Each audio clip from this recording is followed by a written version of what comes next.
What's up everybody, it's Drew Wilkins with Swine and Bovine, and in this video I'm going to show you how to make some delicious smoked chicken wings. So let's get going. Much like a lot of the things that we cook on this channel, we're going to season these chicken wings well in advance of cooking them. It'll allow the salt to penetrate the meat, and it'll also dry out the skin, allowing us to get some nice crispy skin on our smoked wings. Gonna go on with a nice even layer of salt. Flip them over and do the other side. These are gonna go in the fridge for the next 3 to 4 hours. Let the salt do its job, then we'll get to cooking. A little over 3 hours later, the salt has done its job on our wings. So we're gonna go ahead and further season these. I'm gonna flip them over to the other side first. We're gonna hit them with a little olive oil spray. Just going on with some coarse black pepper and granulated garlic. Flip them over, do the other side, and our wings are seasoned. Our pit's cruising along at 350, which is where we want to cook these. We want to go hotter, that way we can crisp up the skin. So, gonna put them on. We're gonna shut this down, let it cook. We'll come back, flip them, but in the meantime, let's go make a sauce. For our wing sauce, we're gonna start off by browning some garlic. So we're gonna go with a little bit of butter. You don't wanna put all the butter in now. You wanna slowly add the butter as you make your wing sauce so it incorporates well instead of separating. So that's why we're not adding all of the butter now. We're just adding enough to brown the garlic. Our butter is melted, so we're gonna go in with some garlic. Our garlic is fragrant, so we're gonna go in with some hot honey, a little bit of white vinegar, and some Louisiana Brand Hot Sauce. I can't recommend Louisiana Brand Hot Sauce enough. I've been working on this wing sauce since I was in college. A long time ago, there was a bar in Fayetteville called Mickey Finn's that had wings on Monday and Thursday nights, and it was my favorite sauce. Still to this day, my favorite sauce that I've ever had. I've slowly been trying to recreate that based on what the flavors I have. And using Louisiana Brand versus Frank's or anything else vastly makes this sauce superior in my mind. So use Louisiana Brand when you make this. As this comes up to temp, we're just gonna slowly add in knobs of butter until it's all melted in and we have a nice incorporated sauce. Butter is all melted in, so our buffalo sauce is done. To complete our wing sauce, we're gonna combine some barbecue sauce with the buffalo sauce that we just made. I love a bar of hot wings. There was a bar called Kincaid's I used to go to in Chicago all the time when I lived there that had bar of hot wings.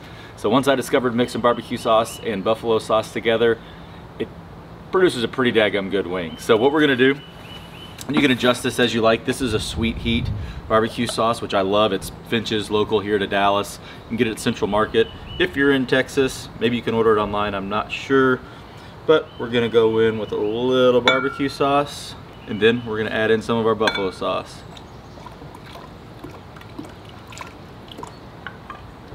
We'll mix it up, taste it, clean this up, make sure we got the consistency right, and then we'll go start painting our wings. Our wings are looking really good. We've got some great color. So we're gonna go ahead and flip them over, get some color on the back side, and once we're almost ready to flip them back, we'll start painting on our wing sauce. Our wings are crisping up and getting color on the back side here, so now we're gonna go ahead and paint some of our wing sauce on. Just let this cook onto the wings as they cook. Wings are nicely coated, gonna shut it down, come back, do it again in about 5-10 minutes. About 12 minutes and one light baste later, we're ready to flip our wings. Didn't go as heavy with the baste as I did in the original one, just lightly coated it, but as you can see, they're looking great. So let's flip them over and baste the top side. Same as earlier, just gonna paint them with our wing sauce. Let these go for another 10 minutes or so. May baste them one more time, depending on how they look. May just leave them like they are. But in about 10 minutes, these will be ready to go. 10 minutes later, these are done. I also kicked the temp up to 400 degrees after I basted the wings when they were flipped over the first time. So they've been running pretty hot. Hit them with one more baste after I did the initial one on video, but these are done. We're pulling them, letting them rest, then we'll dig in. The hard work is done, and the work wasn't even that hard. These come together super quick. A lot of things that you're cooking on your smoker or offset or pellet grill or what have you that are barbecue related take quite a bit of time. These maybe a little over an hour start to finish. While making a sauce in the interim, we used a barbecue sauce to make the Barbahot portion of our wing sauce. So super easy to come together, and I am excited to dig into these. So cheers.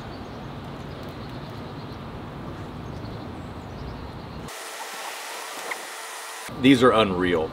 If you've never tried cooking a sauce onto wings as opposed to pulling them and saucing them, I highly recommend it. It adds another level of flavor, another level of complexity to the wing sauce. The wing sauce is good on its own, but when it cooks in a hot smoker, again, we kicked it up to about 400 degrees after we started painting the sauce on the wings, and it cooks on and it caramelizes a little bit and gets an incredible flavor that transforms it on top of the wing seasoning that we put on, which was just salt, pepper, garlic. But these are unreal good.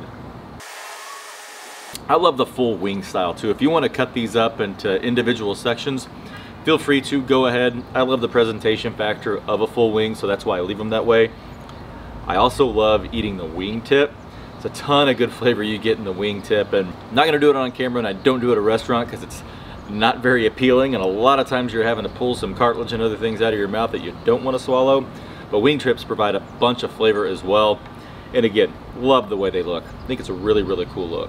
One thing as well, don't worry about pulling your wings at 165 or 175. Wings can take a beating. I didn't even tempt these. I knew they were done, so I wasn't worried about them being under 165. But I've routinely cooked wings to 180, 190, 200 to get the crispiness on the outside that we want, with nothing but good impact on the meat on the inside. I mean, these bones are clean. I'm not having a gnaw on them. Easy work to get a good tender chicken wing. You basically have to walk away and forget about them and have, if it's an offset, just keep feeding it wood and not checking on them in order to burn them. Or if it's a pellet grill or gas grill, you really got to try hard to overcook a wing. So don't worry about pulling at 165 if you're not getting the skin that you like, if you're not getting the texture or the bite through or the clean bones that you like on wings. Don't be afraid to take them well beyond 165. The results will speak for themselves when you try it, and these were beyond 165, and that's a pretty daggum clean bone. So let's try them with some ranch. This is the ranch I made from a wing video back, I can't remember how long, but it's a grilled wings. I'll link it here, that way you can check it out. This homemade ranch is absolutely delicious, so they don't need anything at all, but let's try it with a little ranch. And I'm a flats guy, that's why I always go for these first. Yeah, that adds another level to it, but honestly, maybe one or two more dips in the ranch. These don't need any accompaniment. If you have one, maybe take some of the Barbahot sauce that we made for our wings and use that. These don't need anything. I think that's the best compliment you can give something, right? It doesn't need sauce, it doesn't need anything in addition to what you did to it while you were cooking it. So that's gonna do it for today's video. Thank you very much for tuning in. If you like this video, please hit that thumbs up button. If you wanna see more videos like this, please subscribe. If you cook anything here, tag me on Instagram. My handle is @SwineandBovineBBQ. And also, if you have any ideas on what you wanna see me cook next, please leave it in the comments below. But thanks for watching. We'll catch you in the next one. See ya.